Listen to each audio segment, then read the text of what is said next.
بسم الله الرحمن الرحيم يا أيها الناس اتقوا ربكم الذي خلقكم من نفس واحدة وخلق منها زوجها وبث منهما رجالا كثيرا ونساء واتقوا الله الذي تساءلون به والأرحام إن الله كان عليكم رقيبا. ബഹുമാന്യരായ സത്യവിശ്വാസികളെ വിശ്വാസികൾ, അള്ളാഹുവിനെ സൂക്ഷിച്ചുകൊണ്ട് അവന്റെ വിധിവിലക്കുകൾ ജീവിതത്തിന്റെ എല്ലാ മേഖലയിലും എല്ലാ സന്ദർഭത്തിലും പാലിച്ചുകൊണ്ട് ജീവിക്കണമെന്ന് ഏവരെയും ഓർമ്മപ്പെടുത്തുകയാണ്, വസിയത്ത് ചെയ്യുകയാണ്. ഇരകളെ ഉപയോഗിച്ചുകൊണ്ടാണ് ചരിത്രത്തിലെ എല്ലാ വേട്ടകളും വിജയിച്ചിട്ടുള്ളത് എന്ന് നമുക്ക് കാണാൻ സാധിക്കും. ഇസ്ലാമിക ശരീഅത്തിനെ അപഹസിക്കാനും മുസ്ലിം സമുദായത്തിന്റെ ഇസ്സത്ത് ഊരിയെടുക്കുവാനുമുള്ള ശ്രമങ്ങൾ തുടങ്ങിയിട്ട് കാലമേറെയായിട്ടുണ്ട്. എന്നാൽ പ്രപഞ്ച സ്രഷ്ടാവിന്റെ മതമായതിനാൽ ആർക്കും തന്നെ ഇസ്ലാമിനെ ഇല്ലാതാക്കുവാൻ സാധിച്ചിട്ടില്ല എന്നതാണ് വസ്തുത. അത് എത്ര എതിർപ്പുകൾ ഉണ്ടായാലും നാൾക്കുനാൾ വളർന്നുകൊണ്ടേയിരിക്കും. കാരണം അതിന്റെ കാവൽക്കാരൻ അല്ലാഹുവാണ്. ഇന്നാ നഹ്നു നസ്സൽന ദിക്റ വ ഇന്നാ ലഹു ലഹാഫിദൂൻ. നിശ്ചയമായും അതിനെ നാമാണ് ഇറക്കിയിരിക്കുന്നത്, നാം തന്നെ അതിനെ സംരക്ഷിക്കുകയും ചെയ്യും. അതിന്റെ ഉത്തരവാദിത്വം അള്ളാഹു ഏറ്റെടുത്തതാണ്. അതുകൊണ്ട് തന്നെ ശരീഅത്തിനെ അള്ളാഹു സംരക്ഷിക്കും, യാതൊരു സംശയവും വേണ്ട. എന്നാൽ ഒരു സമുദായം എന്ന നിലക്ക് ജാഗ്രത കാണിച്ചിട്ടില്ല എങ്കിൽ നാം പേരിൽ മാത്രം ഒതുങ്ങുന്ന ഒരു കാനേശുമാരി മുസ്ലിമീങ്ങളായി മാറുകയും പൊങ്ങുതടികളായി മാറുകയും ചെയ്യുമെന്ന ഗൗരവം നമുക്കുണ്ടാകേണ്ടതുണ്ട്. നമ്മൾ പരാജയപ്പെടും, ദീനൊരിക്കലും പരാജയപ്പെടുകയില്ല. കാരണം ദീന് അള്ളാഹു മറ്റുള്ളവരിലൂടെ നിലനിർത്തും. അതൊരു വേള ഇതുവരെ ഇസ്ലാമിനെ എതിർത്ത ഒരാളെ കൊണ്ടായിരിക്കും ചിലപ്പോൾ ഒരു പക്ഷെ നാളെ മുതൽ അള്ളാഹു ദീനിനെ ശക്തിപ്പെടുത്തുക. ചരിത്രം അങ്ങനെയാണ്. ഉമർ റളിയല്ലാഹുവിന്റെ ചരിത്രം നമുക്കറിയാം, സമീപകാലത്തെ ചരിത്രങ്ങൾ അറിയാം. ഇസ്ലാമിനെ ഇല്ലായ്മ ചെയ്യാൻ വേണ്ടി ഇന്ത്യ രാജ്യത്തൊരു പള്ളി പൊളിക്കാൻ വേണ്ടിയൊക്കെ നേതൃത്വം കൊടുത്ത ആളുകളൊക്കെ പിന്നീട് ഇതിന്റെ വക്താക്കളായതൊക്കെ നമുക്ക് സമീപകാല ഉദാഹരണങ്ങളാണ്. അപ്പൊ അള്ളാഹുവിന്റെ ദീനെ നിലനിർത്താൻ വേണ്ടി അതിന് ഓരോ കാലഘട്ടത്തിലും ആളുകളെ കൊണ്ടുവരും. അതിൽ നമ്മൾ ഉൾപ്പെടുന്നുണ്ടോ എന്നതാണ് നമ്മൾ ശ്രദ്ധിക്കേണ്ടത്. മുസ്ലിം സമുദായത്തിൽ നിന്ന് തന്നെ ശരീഅത്തിനെതിരെ സംസാരിക്കുന്നവരെ ഉണ്ടാക്കിയെടുക്കാനാണ് ഇപ്പോൾ ശ്രമങ്ങൾ നടന്നുകൊണ്ടിരിക്കുന്നത്. കേരളത്തിൽ ശരീഅത്ത് വിവാദം വന്നു കുറച്ചു കാലം മുമ്പ്. അതുപോലെ തന്നെ ഏക സിവിൽ കോഡ് പല പ്രാവശ്യങ്ങളിലായി വന്നിട്ടുണ്ട്. ഇപ്പോഴും ഒരു വാളുപോലെ സമുദായത്തിന്റെ മുകളിൽ അത് തൂങ്ങി നിൽക്കുകയാണ്. എന്നാൽ ഇതുവരെയും ഇത്തരം കാര്യങ്ങളെയൊക്കെ ഒന്നിച്ചു നിന്നുകൊണ്ട് നേരിടാനും പരാജയപ്പെടുത്തുവാനും മുസ്ലിം കമ്മ്യൂണിറ്റിക്ക് സാധിച്ചിട്ടുണ്ട് എന്നതൊരു വസ്തുതയാണ്. എന്നാൽ ഇന്ന് ശത്രുക്കൾ മുസ്ലിം സമുദായത്തിൽ നിന്ന് തന്നെ ശരീഅത്തിനെതിരെ സംസാരിക്കുവാനുള്ള ആയുധങ്ങളെ, ഞാൻ നേരത്തെ പറഞ്ഞ പോലെ ഇരകളെ ഉപയോഗിച്ചാണ് ചരിത്രത്തിലെ എല്ലാ വേട്ടകളും വിജയിച്ചിട്ടുള്ളത് എന്നതുപോലെ മുസ്ലിം സമുദായത്തിൽ നിന്നുള്ള ആളുകളെ തന്നെ ഉപയോഗപ്പെടുത്തി എങ്ങനെ ശരീഅത്തിന് ആശയക്കുഴപ്പമുണ്ടാക്കാൻ സാധിക്കും എന്നതാണ് ഗവേഷണം നടത്തി വന്നിരുന്നത്. ഇന്ന് അതൊരു പരിധിവരെ വിജയിച്ചുകൊണ്ടിരിക്കുന്ന ഒരു സാഹചര്യത്തിലൂടെയാണ് നമ്മൾ കടന്നുപോയിക്കൊണ്ടിരിക്കുന്നത്. നമുക്കറിയാം, ഒരു കുടുംബത്തെ ശിഥിലമാക്കാൻ ആ 5 മക്കളുള്ള ഒരു കുടുംബമാണെങ്കിൽ ആ കുടുംബത്തിൽ നിന്ന് തന്നെ ഒരു വിറകും കൊള്ളിലെടുക്കുക.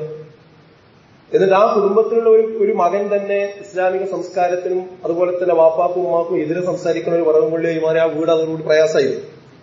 അതുപോലെ തന്നെ മഹല്ലിനെ അസ്ഥിരപ്പെടുത്താൻ ആ മഹല്ല് കമ്മിറ്റിയിലോ അതിന്റെ ജനറൽ ബോഡിയിലോ 4 ആളുണ്ടായാൽ മതി. ആ മഹല്ലിന് പിന്നെ ഒരു കാര്യം നടത്താൻ കഴിയില്ല. മുസ്ലിം സംഘടനകളിൽ നേതാക്കളെ വിലക്കെടുക്കുന്ന അവസ്ഥ പല സ്വാധീനങ്ങളിലും അകപ്പെടുത്തിക്കൊണ്ട് പിന്നെ ആ സംഘടന ഉണ്ടൂല. ഇങ്ങനെ മുസ്ലിം കമ്മ്യൂണിറ്റിക്ക് ഇടയിൽ നിന്ന് തന്നെ ആളുകളെ എടുത്തുകൊണ്ട് ഈ സമുദായത്തെ പ്രതിസന്ധിയിലേക്ക് കൊണ്ടുപോകുന്ന ഒരു ആലോചനയാണ് സമീപകാലങ്ങളിൽ നടക്കുന്നത്. അതൊരു പരിധിവരെ വിജയിച്ചുകൊണ്ടിരിക്കുകയാണ്.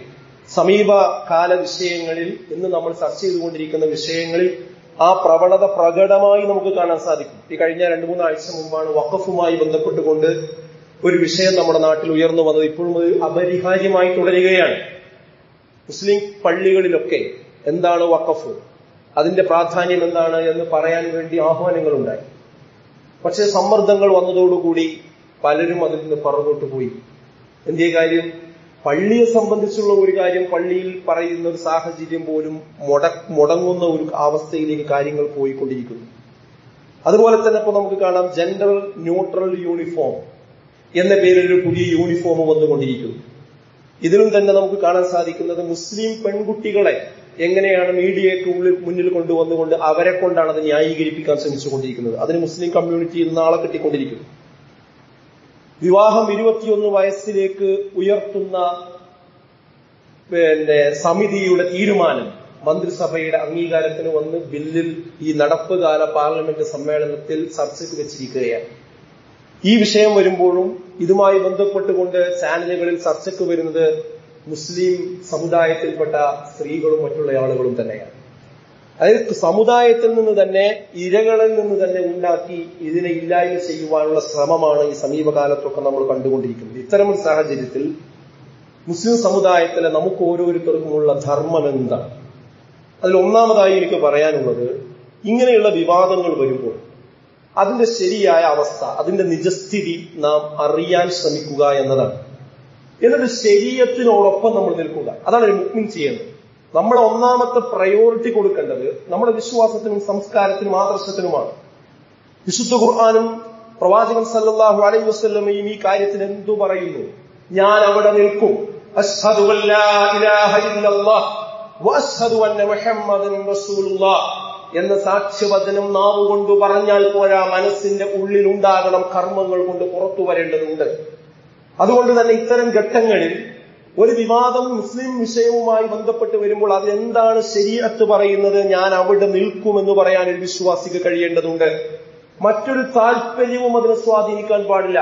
അത് വ്യക്തിപരമായ താല്പര്യമാകട്ടെ, കുടുംബപരമായ താല്പര്യമാകട്ടെ, രാഷ്ട്രീയപരമായ കാരണങ്ങളാകട്ടെ, പാർട്ടി സംബന്ധമായ വിഷയങ്ങളാകട്ടെ, അതെല്ലാം എനിക്കെന്റെ മതം കഴിഞ്ഞതിന് ശേഷമാണ് എന്ന് പറയുന്നത് തന്നെ എന്തോ ഒരു വലിയ തെറ്റാണ് എന്ന ഒരു പൊതുബോധത്തിലേക്ക് ഇന്ന് മുസ്ലിം ചെറുപ്പക്കാരെ എത്തിച്ചിട്ടുണ്ട് എങ്കിൽ വളരെ ഗുരുതരമായ സാഹചര്യത്തിലൂടെയാണ് നാം കടന്നു പോകുന്നത് എന്ന് നാം ആലോചിക്കേണ്ടതുണ്ട്. വഖാല ഇന്നനി മിനൽ മുസ്ലിമീൻ, ഞാൻ മുസ്ലിമീങ്ങളിൽപ്പെട്ടവനാണ് എന്ന് ആർജവത്വത്തോടുകൂടി പറയണമെന്ന് വിശുദ്ധ ഖുർആൻ പറയുന്നു. അതാണ് ഏറ്റവും നല്ല വാക്ക് പറഞ്ഞവനെന്നാണ്. അതൊരു വലിയ തെറ്റായി നമ്മുടെ സമൂഹത്തിൽ ആഖ്യാനിക്കപ്പെട്ടുകൊണ്ടിരിക്കുന്നു. അതിന് ലൈക്കടിക്കാൻ മുസ്ലിം സമുദായത്തിൽ നിന്ന് ചെറുപ്പക്കാരുണ്ടായിക്കൊണ്ടിരിക്കുന്നു. ഗുരുതരമല്ലേ വിഷയം? ഇവിടെയാണ് ഞാൻ സൂചിപ്പിക്കുന്നത്, എന്തൊരു വിവാദം വരുമ്പോഴും അതിന്റെ ശരീഅത്ത് എന്താണ് എന്ന് മനസ്സിലാക്കാനുള്ള തുറന്ന മനസ്സാണ് നമുക്ക് വേണ്ടത്. അതിനോടൊപ്പം നിൽക്കുകയും വേണം. എങ്കിൽ മാത്രമേ നാളെ രക്ഷയുള്ളൂ. കാരണം അല്ലാഹുവിന്റെ മുമ്പിൽ സ്വീകരിക്ക ഇന്ന ദീന ഇൻദല്ലാഹി ഇസ്ലാം, അള്ളാഹുവിന്റെ അടുക്കൽ ഇസ്ലാം മാത്രമേ മതമായി സ്വീകരിക്കുകയുള്ളൂ. ഇസ്ലാം അല്ലാത്തത് സ്വീകരിച്ചാൽ എന്താ അവസ്ഥ? വമൻ യബ്തഗി ഗൈറൽ ഇസ്ലാമി ദീന ഫലൻ യുഖ്ബല മിൻഹു വഹുവ ഫിൽ ആഖിറതി മിനൽ ഖാസിരീൻ. ഇസ്ലാം അല്ലാത്തതിനെ ആരെങ്കിലും മതമായി ഉൾക്കൊണ്ട് കഴിഞ്ഞാൽ അവന് നാളെ പരലോകത്ത് നഷ്ടക്കാരിൽപ്പെട്ടവനായി മാറുമെന്നതാണ്. ഇസ്ലാം അതിലൊന്നും ഇനി കൂടാനുമില്ല, ഒന്നും കുറയാനുമില്ല. അൽയൗമ അക്മൽതു ലക്കും ദീനക്കും വഅത്മംതു അലൈക്കും നിഅമതി വറദീതു ലക്കും ഇസ്ലാമ ദീന. എല്ലാം സമ്പൂർണ്ണമാണ്.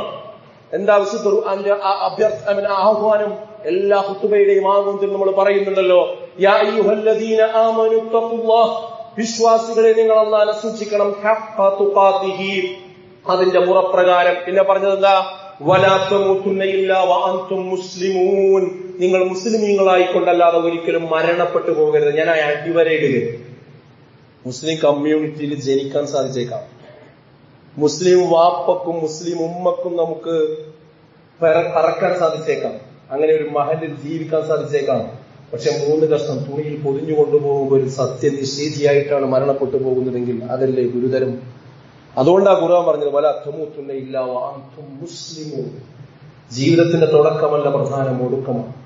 മരണപ്പെട്ടു പോകുമ്പോൾ നമ്മുടെ വിശ്വാസം എന്താണ്? അതോടെ മരിക്കുന്നത് വരെ നിങ്ങൾ മുസ്ലിമീങ്ങളാണ്. അത് കുറച്ച് ഗൗരവമുള്ള വിഷയമാണ്.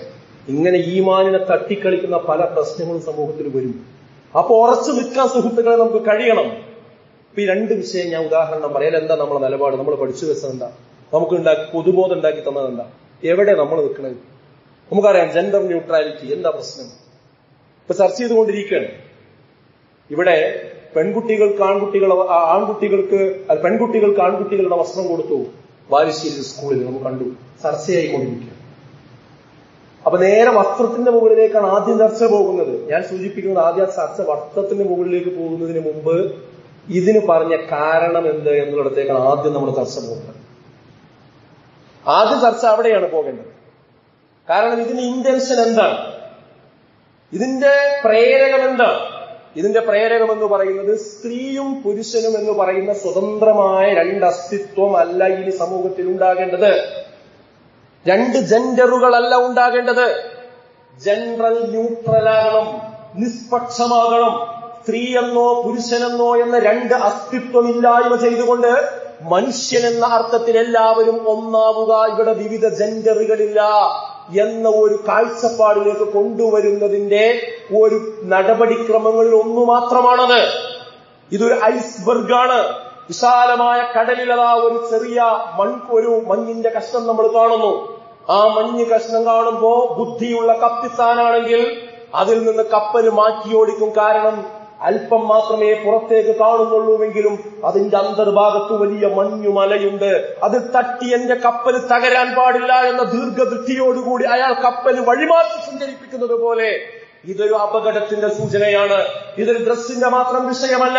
സ്ത്രീയെയും പുരുഷനെയും രണ്ട് അസ്തിത്വത്തിൽ നിർത്തുന്നത് അതിനി ഒന്നാക്കണമെന്ന് വാദിച്ചുകൊണ്ടിരിക്കുന്നവർ വിജയിച്ചു വരുന്നതിന്റെ ലക്ഷണമാണ് നമ്മൾ കണ്ടുകൊണ്ടിരിക്കുന്നത്. സ്ത്രീയുടെയും പുരുഷന്റെയും അസ്തിത്വം ഇല്ലാതാക്കലാണ് ഇതിലൂടെ നടന്നുകൊണ്ടിരിക്കുന്നത്. എന്താ വിശുദ്ധ ഖുർആൻ പറഞ്ഞത്? അള്ളാഹുവിന്റെ സൃഷ്ടിപ്പ് പൂർണ്ണമാണ്. അതിന് അള്ളാഹു ഈ വലഖദ് കറംനാ ബനി ആദം സന്തതികളെ അള്ളാഹു ആദരിച്ചിരിക്കുന്നു. വലഖദ് ഖലഖനൽ ഇൻസാന ഫീ അഹ്സനി തഖ്വീം, ഏറ്റവും ചൊവ്വായ രൂപത്തിലാണ് അള്ളാഹു മനുഷ്യരെ സൃഷ്ടിച്ചിരിക്കുന്നത്. പരസ്പരം ഇണകളായിക്കൊണ്ടാണ്. യാ അയ്യുഹന്നാസു തഖൂ റബ്ബക്കുമുല്ലദീ ഖലഖക്കും മിൻ നഫ്സിൻ വാഹിദ. അതാ അള്ളാഹു പറയുകയാണ്, മനുഷ്യരെ നിങ്ങൾ നിങ്ങളുടെ റബ്ബിനെ സൂക്ഷിക്കണം. ഏത് റബ്ബിനെ? അല്ലദീ ഖലഖക്കും മിൻ നഫ്സിൻ വാഹിദ, ഒരേ ആത്മാവിൽ നിന്ന് നിങ്ങളെ സൃഷ്ടിച്ച ആ റബ്ബിനെ നിങ്ങൾ സൂക്ഷിക്കണം. വഖലഖ മിൻഹാ സൗജഹാ, നിങ്ങളെ പരസ്പരം ഇണകളാക്കി സൃഷ്ടിച്ചിരിക്കുന്നു. വബസ്സ മിൻഹുമാ റിജാലൻ കസീറൻ വനിസാഅ, അതുപോലെ തന്നെ ഭൂമിയിൽ നിങ്ങളെ ധാരാളം സ്ത്രീ പുരുഷന്മാരായി അതിൽ നിന്ന് വ്യാപിപ്പിക്കുകയും ചെയ്ത ആ റബ്ബിനെയാണ് നിങ്ങൾ സൂക്ഷിക്കേണ്ടത്. വിശുദ്ധ ഖുർആൻ കൃത്യമായി ഓർമ്മപ്പെടുത്തുകയാണ്. അപ്പൊ സ്ത്രീയും പുരുഷനും എന്ന് പറയുന്നത് രണ്ട് അസ്തിത്വമാണ്. അങ്ങനെയാണ് മനുഷ്യനെ സൃഷ്ടിച്ചിരിക്കുന്നത്. വിശുദ്ധ ഖുർആൻ പറഞ്ഞു, ഒരിക്കലും സ്ത്രീ ഒരിക്കലും പുരുഷനെ പോലെയോ പുരുഷൻ ഒരിക്കലും സ്ത്രീയെ പോലെയോ അല്ല എന്നത് വിശുദ്ധ ഖുർആന്റെ കട്ടായമാണ്. ഇതാണ് ഒരു മുസ്ലിം വിശ്വസിക്കേണ്ടത്. പക്ഷെ ഈ പൊതുബോധം നമ്മളെ കൊണ്ടുവന്ന് എന്താ അങ്ങനെ ആയ കുഴപ്പം എന്നുള്ളിടത്തേക്ക് ചിന്തിക്കുക, അതിന് ലൈക്കടിക്കും ചെയ്യുന്ന ഒരവസ്ഥയിലേക്ക് ഇന്ന് സമുദായം മാറിക്കൊണ്ടിരിക്കുന്നു. പിന്നെയോ വേഷത്തെക്കുറിച്ച് എന്താ ഇസ്ലാമിന്റെ കാഴ്ചപ്പാട്? ലഅന റസൂലുള്ളാഹി സ്വല്ലല്ലാഹു അലൈഹി വസല്ലം, അല്ലാഹുവിന്റെ റസൂൽ ശപിച്ചിരിക്കുന്നു. അൽ മുതശബ്ബിഹാതി ബിർരിജാലി മിനൻ നിസാ, അതേ സ്ത്രീകളുടെ വേഷം കെട്ടുന്ന പുരുഷന്മാരെയും വൽ മുതശബ്ബിഹീന മിൻ നിസാഇ മിനർ റിജാൽ, പുരുഷന്മാരുടെ വേഷം കെട്ടുന്ന സ്ത്രീകളെയും അള്ളാഹുവിന്റെ പ്രവാചകൻ ശപിച്ചിരിക്കുന്നു എന്നതാണ്. ഒരു സമൂഹത്തിൽ സാധാരണ പുരുഷന്മാർ ധരിക്കുന്ന വസ്ത്രം ഏതാ? അത് ഓരോ നാട്ടിലും വ്യത്യാസം ഉണ്ടാവും. അതൊരു നാട്ടിൽ നമുക്ക് ഏതാ സ്ത്രീയുടെ വേഷം കണ്ടാ മനസ്സിലാകണത് ആണാ പെണ്ണാണ്. അത് ഇസ്ലാമിന്റെ അടിസ്ഥാന തത്വമാണ്. അത് കൺഫ്യൂഷൻ ആക്കുക എന്ന് പറയുന്നത് ചെറിയ വിഷയമല്ല സുഹൃത്തുക്കളെ. പക്ഷെ അതിനെ ഇന്ന് എത്രത്തോളം മുസ്ലിം കമ്മ്യൂണിറ്റിക്ക് അതിന്റെ ഗൗരവം മനസ്സിലാക്കാൻ കഴിഞ്ഞിട്ടുണ്ട്? ഇത് പറയാൻ പലർക്കും അർഹതയില്ല. കാരണം എന്താ, നമ്മളെ പ്ലസ് ടുവിന് പഠിക്കുന്ന കുട്ടി, ഡിഗ്രിക്ക് പഠിക്കുന്ന കുട്ടി ടൈറ്റ് ജീൻസ് ഇട്ട് ടീഷർട്ട് ഇട്ടിട്ടാണ് കോളേജിൽ പോകുന്നതെങ്കിൽ എങ്ങനെ ഇതിന് എതിർക്കും? ഒരു മുഴം മുമ്പേ സമുദായം എവിടെയോ എത്തിക്കഴിഞ്ഞു.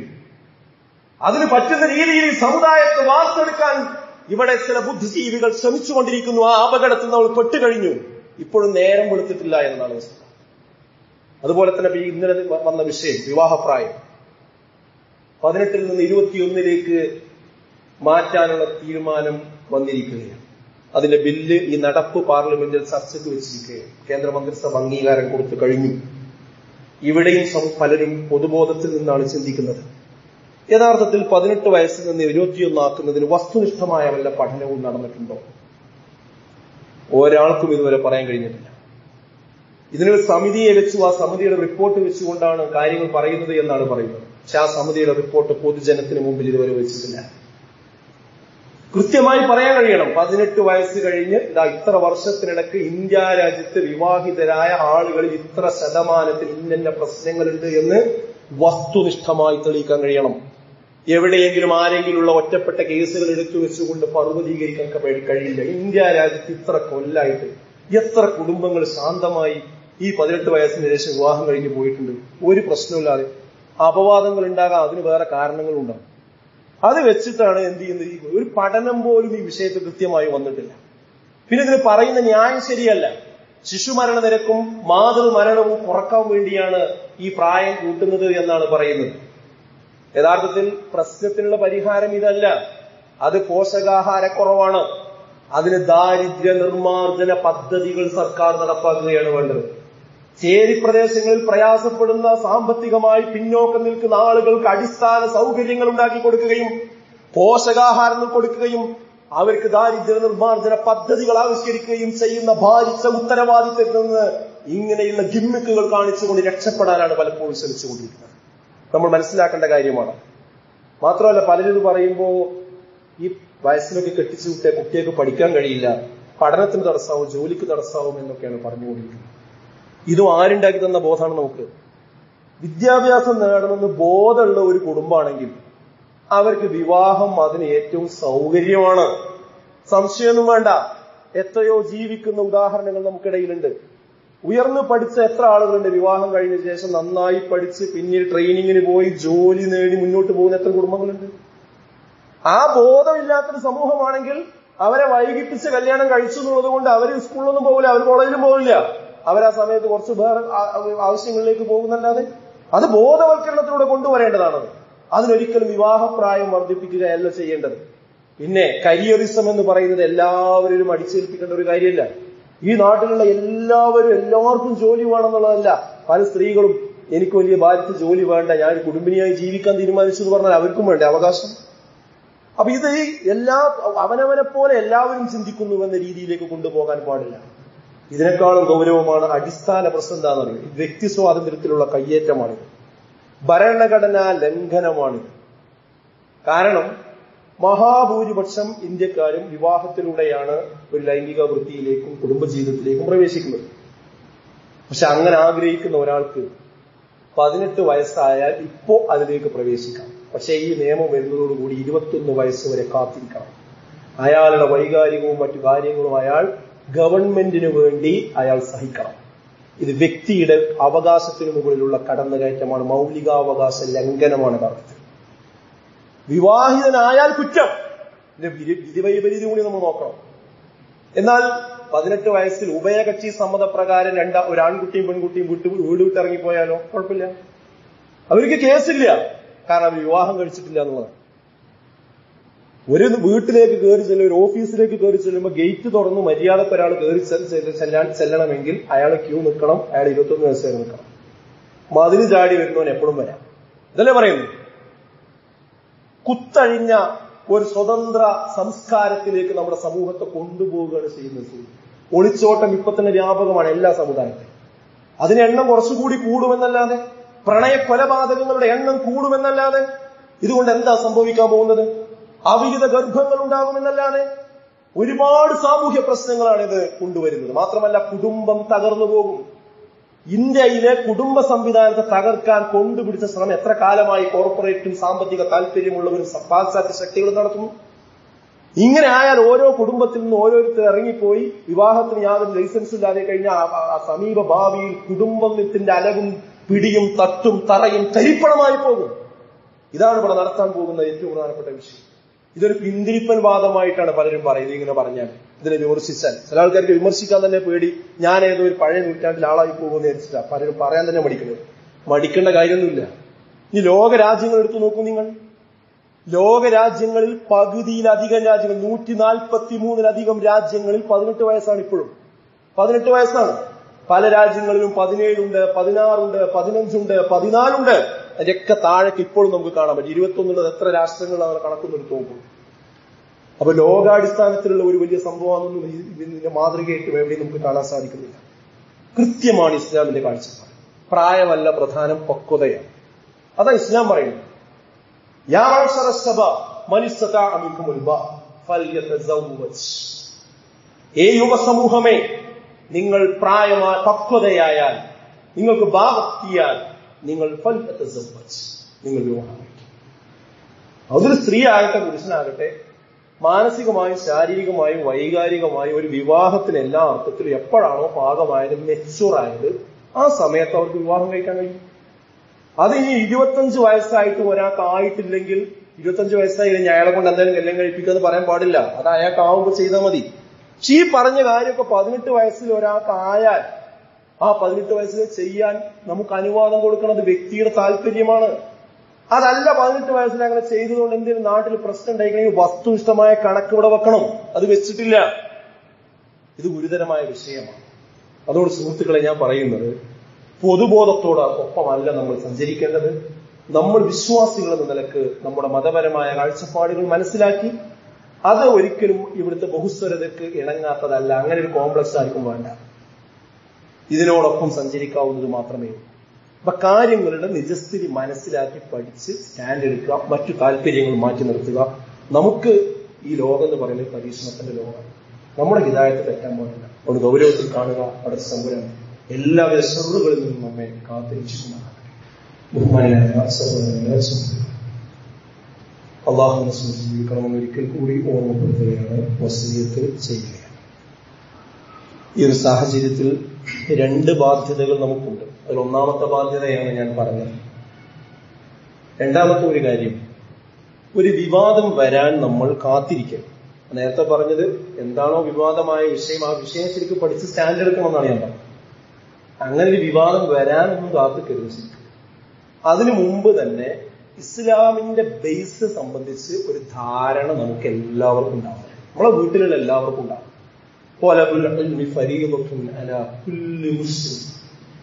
എല്ലാ മുസ്ലിമീങ്ങൾക്കും നിർബന്ധമാണെന്ന് അറിവ് നേടുക എന്നത്. അടിസ്ഥാനപരം എല്ലാവരും പണ്ഡിതന്മാരാകണമെന്നല്ല പറഞ്ഞതിനർത്ഥം കഴിയില്ല. ഒരു വിഭാഗം അതിനുവേണ്ടി മാറിയിരിക്കണം എന്നാണ്. എന്നാൽ നമ്മുടെ അത്യാവശ്യ കാര്യങ്ങൾ, ഈമാൻ കാര്യങ്ങൾ, ഇസ്ലാം കാര്യങ്ങൾ, ആ കാര്യങ്ങളെ സംബന്ധിച്ചൊക്കെയുള്ള അത്യാവശ്യം ഒരു ധാരണയും പഠനവും ഓരോ മുഅ്മിനും നടത്തിയിരിക്കണം എന്നത് അള്ളാഹുവിന്റെ റസൂല് കൃത്യമായി പറഞ്ഞതാണ്. അപ്പൊ ഇതിനൊക്കെ അടിസ്ഥാനപരമായ പരിഹാരം എന്ന് പറയുന്നത് കതിരിൽ വളം വെക്കലല്ല, ചെറുപ്പത്തിൽ തന്നെ ശ്രദ്ധിക്കുക. നമ്മുടെ മദ്രസ ഒന്ന് ശ്രദ്ധിക്കണം. ഇപ്പൊ എന്താ വെച്ചാല് പണ്ട് 3-4 മണിക്കൂർ മദ്രസ ഉണ്ടായിരുന്നത് പിന്നെ 3 ആയി, 2 ആയി, 1 ആയി, അരമണിക്കൂറാ മദ്രസ. അതും തന്നെ ആഴ്ചയിൽ എപ്പോഴും ഒരു മദ്രസയിൽ പോകുന്നുണ്ട് എന്നൊരു ആളുകളോട് പറയാനൊരു മദ്രസ, കുട്ടിക്ക് കിട്ടേണ്ടതൊന്നും ശരി കിട്ടുന്നില്ല. ഇതാണ് ഇപ്പൊ അവസ്ഥ. അപ്പൊ സ്വാഭാവികമായിട്ട് ഈ കുട്ടികൾക്ക് കിട്ടേണ്ട മതബോധം ചെറുപ്പത്തിൽ കിട്ടുന്നില്ല. പിന്നെ അവർക്ക് തിരക്ക് പിടിച്ച ജോലിയായി, പഠനമായി. പിന്നെ ആ കുട്ടികളെയാണ് എന്ത് ചെയ്യുന്നത്, ക്യാമ്പസുകളിൽ നിന്ന് ഈ നവ ലിബറലുകൾ കൊത്തിക്കൊണ്ടുപോകുന്നത്. അപ്പൊ ശരിക്കും നമ്മൾ എന്ത് ചെയ്യണം, മതപഠനം, മദ്രസാ പഠനം വളരെ ഗൗരവത്തിലെടുക്കണം. ഇപ്പോഴും ചിലർക്കെങ്കിലും അതിന് ഫീസ് കൊടുക്കുമ്പോൾ എന്തോ ഒരു അനാവശ്യത്തിന് കൊടുക്കണ പോലെ, ഒരാവശ്യമില്ലാത്തിന് കൊടുക്കണ പോലെ.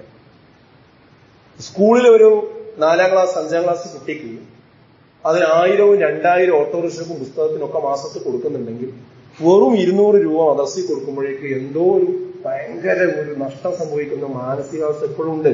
അതൊക്കെ കുറച്ച് കഴിയുമ്പോൾ അനുഭവിക്കുമ്പോൾ മനസ്സിലാവും. അതുകൊണ്ട് മദ്രസ വിദ്യാഭ്യാസം ഗൗരവമായിട്ട് നമ്മൾ കാണണം. അതുപോലെ തന്നെ വായിക്കണം കുറച്ച്. ഇങ്ങനെ കേൾവി മാത്രമല്ല, വായനയും കേൾവിയും വേണം. എന്ന് പറഞ്ഞു ആദ്യത്തെ ആയത്തതാണ്. നിന്നെ സൃഷ്ടിച്ച നാഥന്റെ നാമത്തിൽ നീ വായിക്കുക. അത് വായന കുറഞ്ഞുകൊണ്ടേയിരിക്കണം. ഏത് വായന? നേർവായന കുറയുകയും അല്ലാത്ത വായനകൾ വർദ്ധിച്ചുകൊണ്ടിരിക്കുകയും ചെയ്യും. വാട്സപ്പിൽ വരുന്ന എല്ലാ ചവറുകളും ആൾക്കാർ വായിക്കും, എല്ലാ തമാശയും വായിക്കും. അതെത്ര റീഡ് മോർ ഉണ്ടെങ്കിലും വായിക്കും. എന്നാൽ ആ വായിച്ചതിന്റെ ഒരു വസ്തുത അതേ വാട്സപ്പിൽ മറ്റൊരു വാളിലുണ്ട് എങ്കിൽ അത് വായിക്കൂല, അത് കാണൂല. ഇതാണ് ഇന്നത്തെ അവസ്ഥ. അതുകൊണ്ട് സഹോദരങ്ങൾ, നമ്മുടെ വീട്ടിൽ ഈ ആനുകാലിക വിഷയങ്ങളെ വിലയിരുത്തുന്ന ഒരു കൃത്യമായ ഒരു പ്രസിദ്ധീകരണം, ഒരു നേർവായനയ്ക്ക് പറ്റിയ ഒരു പ്രസിദ്ധീകരണം, നേർപഥം, ഇപ്പോൾ അത് ആളുകൾ അന്വേഷിച്ചുകൊണ്ടിരിക്കുന്ന ഒരു വാരികയാണ്. സഹോദരങ്ങൾ, അങ്ങനെ എന്തെങ്കിലും ഒരു സംഗതി നമ്മുടെ അടുത്ത് വേണം. അത് വായിക്കണം. വെറുതെ റാപ്പർ പൊട്ടിക്കാതെ അവിടെ വെച്ചാൽ പോലെ. ചില ആളുകൾ അങ്ങനെ ഇസ്ലാമിക പ്രസിദ്ധീകരണം ചേർക്കേണ്ടതെന്ന് ചോദിക്കുമ്പോൾ ഇവിടെ ആരാ വായിക്കാനും ചോദിക്കും. ഇവിടെ ആരില്ല വായിക്കാനും. ഞാൻ അവരോട് ചോദിക്കാറുള്ള ഒരു മറുചോദ്യം, നിങ്ങൾ മനുഷ്യനല്ലേ, നിങ്ങൾ ഈ വീട്ടിലുള്ള ആളല്ലേ, നിങ്ങൾക്ക് വായിച്ചൂടെ? എനിക്ക് ഇനി എവിടെ സമയം? സഹോദരങ്ങളെ, അയാളോട് അയാളെ മൊബൈൽ വാങ്ങിയിട്ട് യൂട്യൂബ് എത്ര സമയം കാണേണ്ടി പോകും? 5 മണിക്കൂർ കാണുന്നു. ഇതാഴ്ചയിൽ വായിക്കണമെങ്കിൽ 3/4 മണിക്കൂർ മതി. എല്ലാ പേജും വായിക്കണമെങ്കിൽ ഏറി വന്ന 1 മണിക്കൂർ. വെറുതെ പറയില്ലേ, ആരെയാണ് നമ്മൾ കബളിപ്പിക്കുന്നത്? നമ്മൾ തന്നെ ഒന്നാമത് വായിക്കേണ്ടത്. വായിക്കണം, പഠിക്കണം, മനസ്സിലാക്കണം. ഈ ആനുകാലിക വിഷയങ്ങളിൽ ഇസ്ലാം എന്താ പറയുന്നതെന്ന് ശരിക്കും നമ്മൾ പഠിച്ച് മനസ്സിലാക്കണം. അതുപോലെ തന്നെ കേൾവി. ഇപ്പൊ ഖുത്തുബ, ചില ആളുകളുടെ രീതി എന്താണെന്നറിയാം. ഖുത്തുബക്ക് അവസാന സമയത്ത് കയറി വരും. 2 റക്അത്ത് നിസ്കരിച്ച് അത് ഖുത്തുബ ഒന്ന് കേട്ടാൽ എന്തെങ്കിലും ആയിപ്പോന്ന് വിചാരിച്ച് അബദ്ധത്തിലെങ്ങാനും നേരത്തെ വന്നാൽ തന്നെ ഒതുണ്ടാക്കിയിട്ട് കാല് ഒരച്ച സമയം തീരില്ല. ഇവിടെ എങ്ങനെയും ഖുത്തുബ തീർന്നിട്ട് വേണം കയറാൻ. ആർക്ക് വേണ്ടി അതൊക്കെ? മര്യാദക്കാണെങ്കിൽ നമ്മൾ ഒരു ഖുത്തുബ ആദ്യം മുതൽ അവസാനം വരെ കേൾക്കുക എന്നുള്ളത് വളരെ പ്രധാനമാണ്. അതുപോലെ തന്നെ ഒരു ഖുർആൻ ക്ലാസ്സിൽ സ്ഥിരമായിട്ട് പങ്കെടുക്കുക. ഒരു അഖീദയുടെ ക്ലാസ് നമ്മൾ കേൾക്കുക. അഹ്ലുസുന്ന ആദർശ പഠന കോഴ്സ് എന്ന് ഓൺലൈനിൽ നല്ലൊരു ക്ലാസ് നടക്കുന്നുണ്ട്. 50 ക്ലാസ്സുകൾ ഇപ്പൊ കഴിഞ്ഞു. ഈ കഴിഞ്ഞ ദിവസം നടന്ന ക്ലാസ് ഇന്നും നാളെയൊക്കെ ഇത് കേൾക്കാൻ പറ്റും. ഈമാൻ കാര്യങ്ങൾ കംപ്ലീറ്റ് ആയി, ഇസ്ലാം കാര്യങ്ങൾ തുടങ്ങി വെച്ചിട്ടുണ്ട്. സാധാരണ ക്ലാസ് ഒന്നല്ല. ആർക്കെങ്കിലും വന്ന് താല്പര്യം സുഹൃത്തുക്കളിൽ ലിങ്ക് നമുക്ക് തരാൻ പറ്റും.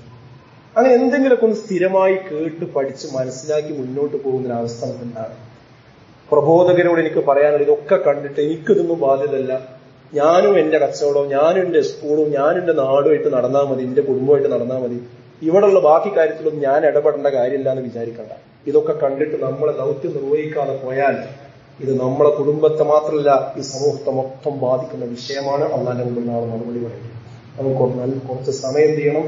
ദീനീ പ്രബോധനത്തിലും ഈ കാലഘട്ടത്തിൽ നമ്മൾ നീക്കിവെക്കേണ്ടതുണ്ട്. അങ്ങനെ ഈ കാലഘട്ടത്തിൽ വളരെ വലിയ ദൗത്യമാണ് ഒരു മുസ്ലിമിനെ നിർവഹിക്കാനുള്ളത്. ആ ദൗത്യത്തിന്റെ മുന്നിൽ നടക്കാൻ നമുക്ക് സാധിക്കണം. അള്ളാഹു നമുക്ക് തൗഫീഖ് നൽകി അനുഗ്രഹിക്കുമാറാകട്ടെ. നമ്മുടെ ജീവിതത്തിൽ വന്നുപോയ ചെറുതും വലുതുമായ എല്ലാ പാപങ്ങളും അള്ളാഹു നമുക്ക് വിട്ടുകൊടുത്ത് മാപ്പാക്കി തരുമാറാകട്ടെ. നമ്മുടെ ഈമാൻ ആശയക്കുഴപ്പത്തിലാക്കുന്ന എല്ലാ പ്രതിസന്ധികളിൽ നിന്നും അള്ളാഹു നമ്മെയും നമ്മുടെ കുടുംബത്തെയും കാത്തു രക്ഷിക്കുമാറാകട്ടെ. നമ്മുടെ സമുദായം അഭിമുഖീകരിച്ചുകൊണ്ടിരിക്കുന്ന എല്ലാ പ്രതിസന്ധികളിൽ നിന്നും അള്ളാഹു രക്ഷപ്പെടുത്തുമാറാകട്ടെ. നമ്മുടെ കൂട്ടത്തിൽ രോഗം കൊണ്ട് കഷ്ടപ്പെടുന്ന എല്ലാവർക്കും അള്ളാഹു ആശ്വാസവും ശമനവും നൽകി അനുഗ്രഹിക്കുമാറാകട്ടെ. മരണപ്പെട്ടു പോയവർക്ക് അവരുടെ ഖബറിടം അള്ളാഹു വിശാലമാക്കി കൊടുക്കുമാറാകട്ടെ.